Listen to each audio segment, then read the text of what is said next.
महिला त्याला बाप समजायच्या, त्याच्या पुढे आपलं मन मोकळं करायच्या. कोणाला आधार नाही, कोणाला बाळ होत नाही, कोणाच्या वैयक्तिक अडचणी, अशा बऱ्याच अडचणी घेऊन प्रत्येक जण आश्रमात येत होता. तर अनेक महिला आपलं दुःख सांगताना त्याच्या गळ्यात पडून रडायच्या.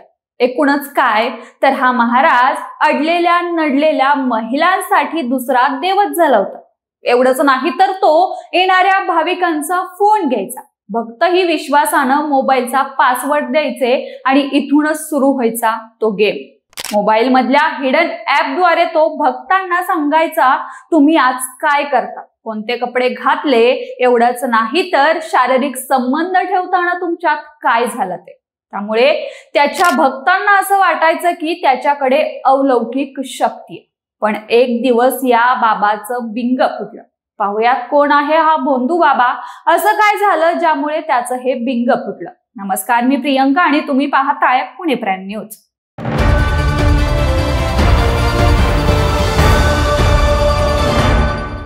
पुण्यातील सूस गावामध्ये राहणारा 29 वर्षाचा प्रसाद उर्फ दादा भीमराव तांबडा, त्यानं सूस गावातील स्वामी समर्थ बिल्डिंग मध्ये राहत्या घरात मठ सुरू केला होता. त्याचे भाविक गोळा व्हायचे, दर्शन घ्यायचे, त्याला आयुष्यातल्या समस्या सांगायचे आणि त्याच्याकडून विचित्र उपाय सुद्धा ऐकून घ्यायचे. आलेल्या लोकांशी तो आपुलकीने बोलायचा, त्यांच्या समस्या नीट लक्षात घेऊन ऐकायचा आणि त्यांना सल्ला देखील द्यायचा.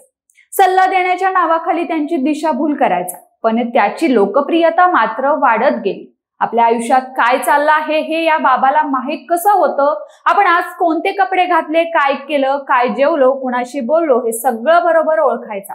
हा बाबा आपल्याकडे येणाऱ्या भाविकांना काही मंत्र वाचायला लावायचा आणि त्यावेळी त्यांचा मोबाईल त्याच्याकडे घ्यायचा.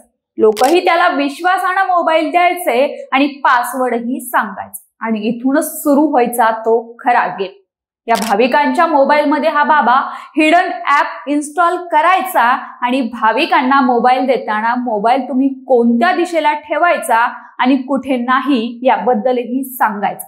बाबावरचा विश्वास, या विश्वासामुळे लोकही तो जे सांगेल त्या दिशेला मोबाईल ठेवायचे आणि त्यामुळेच त्याला भाविक नक्कीच काय करतात याची सगळी माहिती मिळायची. आता काय चालू आहे, काय झालं, काय नाही हे याची त्याला खडानाखडा माहिती मिळायची. एवढंच नाही तर हे सगळं तो लगेचच त्या भाविकांना फोन किंवा मेसेज करून सांगायचा. शरीर संबंध ठेवताना तो भाविकांना मोबाईल एका विशिष्ट दिशेला आणि विशिष्ट अँगललाच ठेवावा लागेल हे सुद्धा सांगायचं, ज्यामुळे तो स्वतःकडे असलेल्या ऍप मधून त्या व्यक्तीचे खासगी क्षण पाहायचा आणि रेकॉर्ड सुद्धा करायचा. मंडळी, पण असं म्हणतात की आपण काय करतो हे कोणालाच माहित नसतं, पण ते एक दिवस नक्कीच उघड होतं आणि सगळ्या गोष्टी दिसतात. आणि असंच काहीच झालं. पुण्यातल्या एका तरुणाचा मोबाईल अचानक गरम होऊ लागला.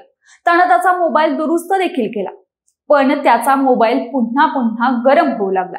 त्यानं एक दिवशी मोबाईल IT मध्ये जॉब करणाऱ्या त्याच्या मित्राला दाखवला. त्यानं तो फोन त्याच्या लॅपटॉपला लावून पाहिला तर त्याला समजलं की या फोन मध्ये हिडन ऍप इन्स्टॉल करण्यात आलाय म्हणून.